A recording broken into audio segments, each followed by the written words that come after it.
Oke, assalamualaikum warahmatullahi wabarakatuh. Syaralun, jumpa lagi bersama saya Subur Dani, jurnalis harian Serambi Indonesia dalam podcast edisi 4 Maret 2021. Syaralun yang sedang menyaksikan siaran podcast live ini nantinya dipersilakan juga untuk bertanya-tanya seputar tema yang kita sampaikan hari ini.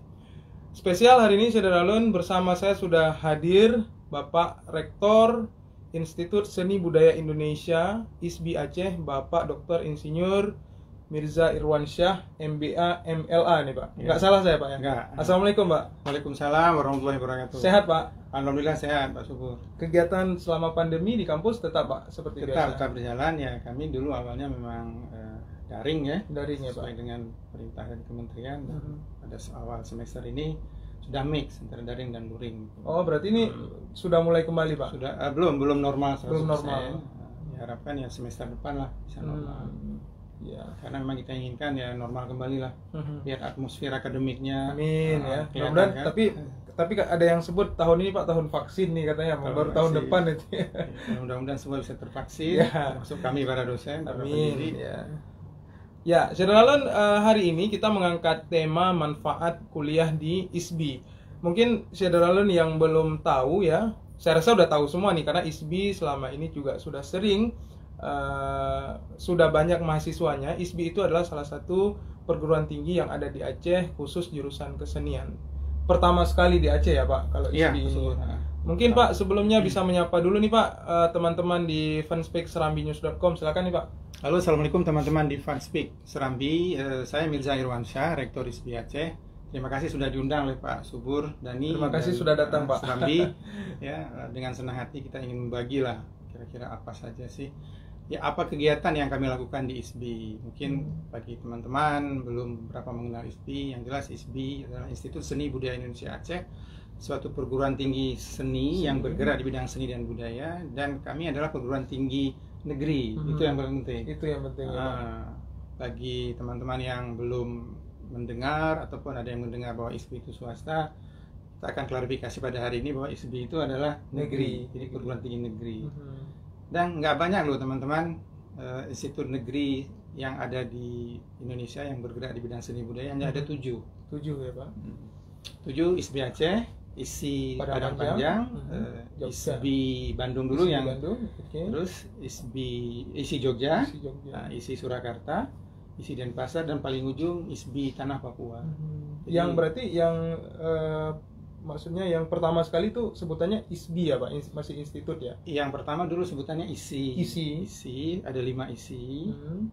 Terus yang baru itu 4 sebenarnya, 4 ditambah 3 yang baru. Yang ditambahkan tahun 2014 itu ISBI Aceh, ISBI Bandung, sama ISBI Tanah Papua. Tapi sebenarnya ISBI Bandung itu peningkatan status dari Sekolah Tinggi Seni Indonesia STSI menjadi ISBI Bandung. Kalau ISBI Aceh sama ISBI Tanah Papua memang waktu ditabalkan oleh Presiden SBY di Oktober 2014, tepatnya 6 Oktober, itu kita sama-sama baru memang. Artinya ya gedung belum ada, sumber daya manusia dan sumber daya lainnya, infrastruktur dan struktur juga belum ada. Jadi benar-benar baru gitu. Jadi perguruan tinggi negeri yang memang sangat baru gitu. Tapi kalau statusnya paling tinggi sekarang sebutannya memang ISBI Pak? Ya, ISBI, Institut Seni Budaya Indonesia. Kalau yang di Padang Panjang itu sebutannya ISI. Masih ISI Pak? ISI. Nah mereka memang yang lama itu tidak mau merubah. Jadi yang baru itu menjadi ISBI. Jadi ada 3 ISBI, 4 ISI. Dan sesuai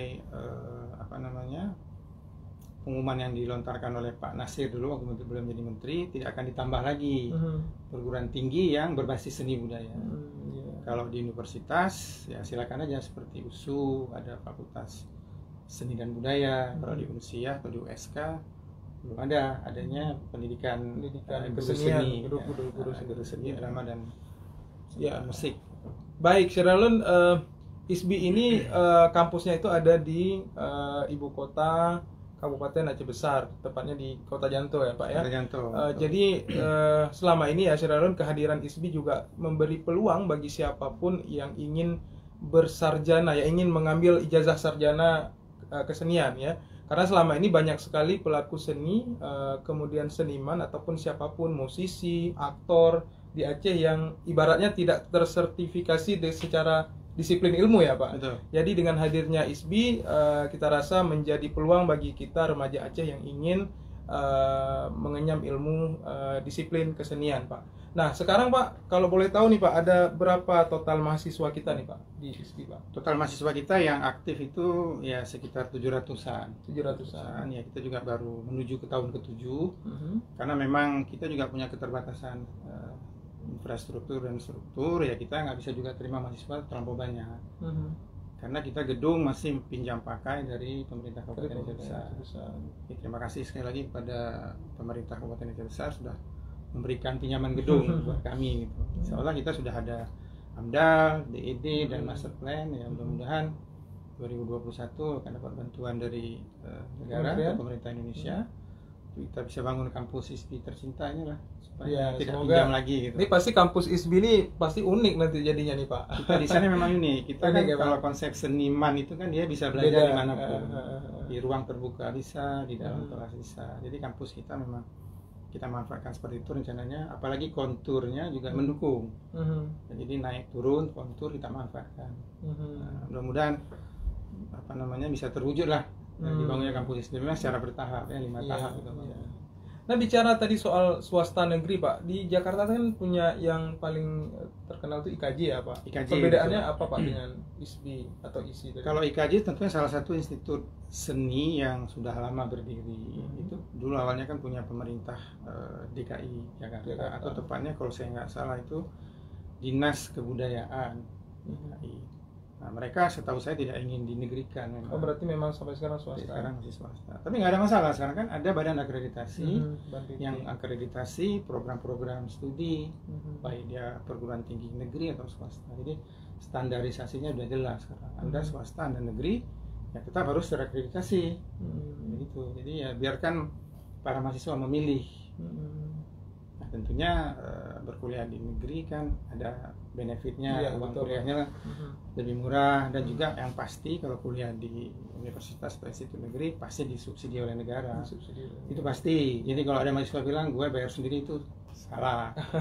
Dia bayar uang kuliah UKT atau SPP dulu tersebut, itu pasti disubsidi oleh pemerintah sisanya. Nggak mungkin dong cukup 500.000. Pasti ada subsidi. Pasti ada subsidi. Tapi kalau swasta sudah dihitung semua biaya pengeluaran untuk seorang mahasiswa ada segini, makanya ditentukan uang kuliahnya seperti selevel ini. Nah terkait sejarah nih Pak, kan tadi Bapak bilang ini udah tahun ke-7 nih. Jadi kalau kita lihat preview ke belakang, itu lahir tahun berapa ISBI nih Pak? Tepatnya 6 Oktober 2014. Itu waktu itu ada beberapa universitas dan institut ditawarkan oleh Presiden SBY di Surabaya ya. Di Surabaya. Kebetulan saya belum join di ISBI. Nah, jadi Bu Humas kami ini sudah join dari tahun 2014. Penggagas lah nih Pak. Pendiri ya.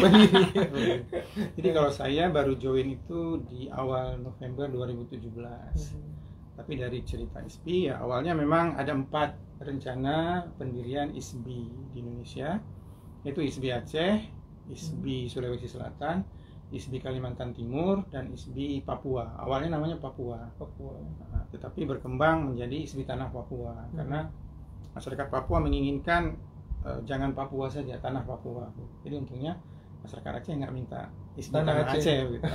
Atau Tanah Aceh lah. Tanah Aceh, lebih cocok Tanah Aceh ya. Jadi awalnya ada gagasan seperti itu waktu Presiden SBY. Awal cikal bakalnya kan sepengetahuan saya dulu kita mau mempunyai IKA, Institut Kesenian Aceh. Jadi ada beberapa dosen yang sudah dikirim sekolah S2. Kan syarat dosen sampai hari ini masih S2. Ada beberapa dosen yang dikirim ke sana, dan akhirnya karena memang Presiden SBY maunya ada ISBI di Aceh. Nah, waktu itu Bupati Adun Muklis atau Muklis Basyah itu cepat tanggap, jadi memberikan lahan 30 hektar.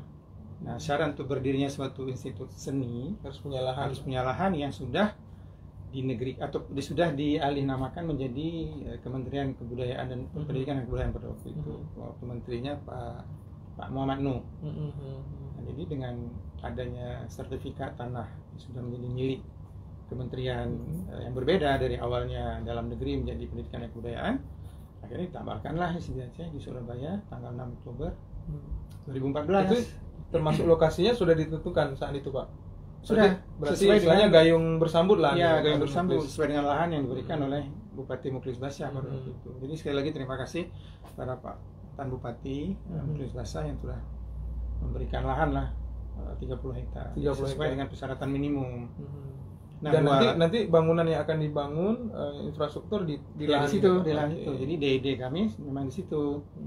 Jadi yang dua lagi tidak jadi, ISBI Sulawesi Selatan dan ISBI Kalimantan Timur dengan berbagai permasalahan.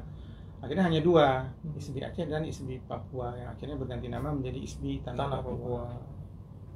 Nah, jadi sekali lagi terima kasih kepada Presiden SBY yang begitu memperhatikan Aceh, Papua, Sulawesi Selatan dan Kalimantan Timur yang waktu itu katanya daerah-daerah keras lah ini yang kita apa untuk menjinakkan berarti Pak? melembutkan yang keras seni dan budaya itu. Oke. Nah, di awal berdirinya ISBI Pak, kalau mungkin kita juga mau preview ke belakang, apakah Bapak dulu langsung menjadi rektor ya Pak?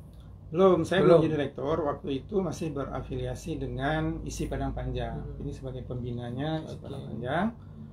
Itu ditunjuklah Dr. Ahmad Akmal ya, Akmal menjadi rektor pertama dari 2014 sampai 2017. Nah sebelumnya kan saya dekan Fakultas Teknik, itu saya selesai satu periode di akhir Oktober 2017, ya masuk nominasi lah saya untuk menjadi rektor yang menyelesaikan masa jabatan Pak Akmal.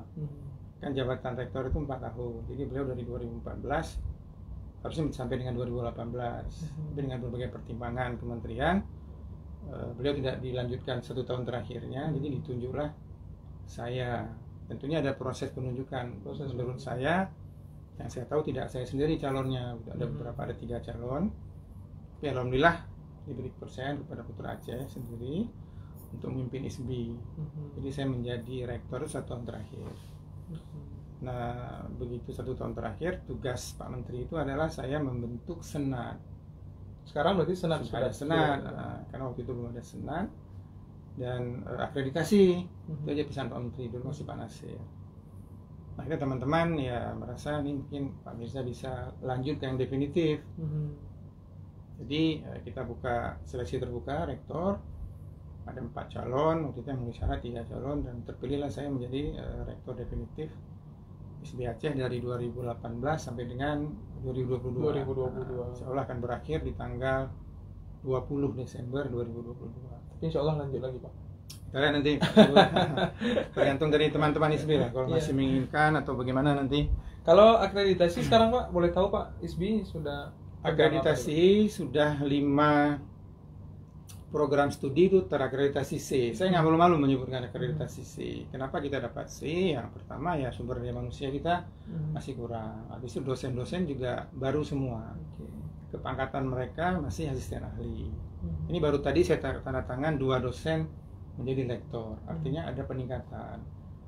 Terus mereka juga belum ada yang doktor. Jadi itu syarat akreditasi ini kan banyak sekali variabelnya. Dari 7 standar itu ada yang misalnya tata kelola, terus juga kepangkatan dosen, fungsional dosen, penelitian dan pengabdian.